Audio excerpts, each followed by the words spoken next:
Depression is a common but serious mental disorder.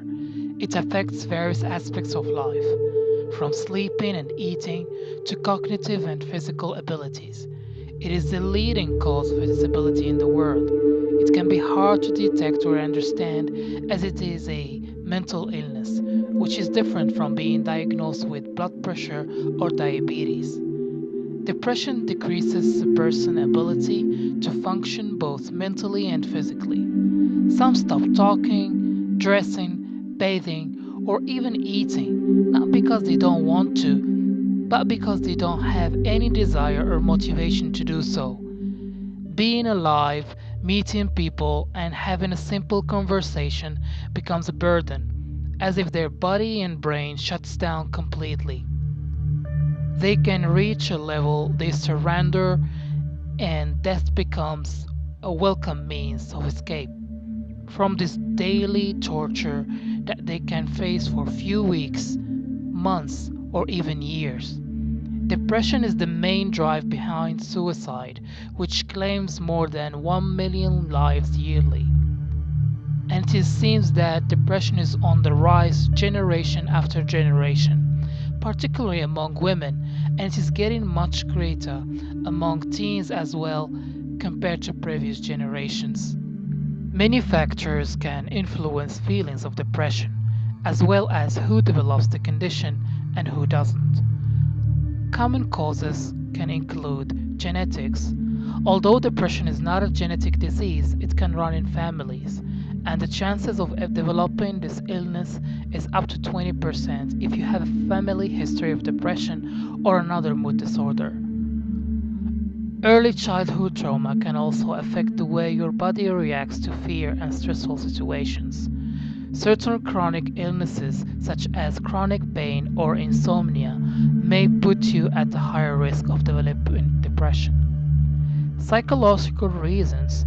According to Sigmund Freud, depression is simply a response to a loss or a rejection of others and is always linked to an important relationship like your parents or your partners. On the other hand, Martin Seligman proposed a theory called learned helplessness. This cognitive explanation of depression occurs when a person learns that their attempts to escape negative situations make no difference at all. He based this theory on a research using dogs. A dog put into a partitioned cage learns to escape when the floor is electrified. If the dog is restrained while being shocked, it eventually stops trying to escape. This theory had a lot of criticism because it suggested that helplessness is a symptom rather than a cause of depression. As we can see in the humanist approach, where humanist thought suggests that humans are unique as species and therefore have unique desires and needs. And the most important need is self actualization, according to Maslow. And this need gives reasons to live, have hope and ambitions, as well as achieving your goals and objectives. So anything blocks that need, it will eventually cause depression, whether parents controlling children's way of life or being undermined by unfulfilling job or unhappy relationship. Sometimes depression occurs because other physical illnesses like anemia or thyroid disorder. So it seems that there is a complex interaction between genes and environment. Fortunately, there are so many ways to deal with depression, so let's see how to cope with it. Several types of psychotherapy, also known as counseling, can help people with depression. Examples of evidence based approaches specific to the treatment of depression include cognitive behavioral therapy, interpersonal therapy, and problem solving therapy. Antidepressants are first line treatments for depressive episodes along with talk therapy. Antidepressants are medicines that can help to improve the way your brain uses certain chemicals that control mood or stress. You may need to try different medicines before you get desired results, but more importantly, you need to be patient. They work fairly well with minimal side effects.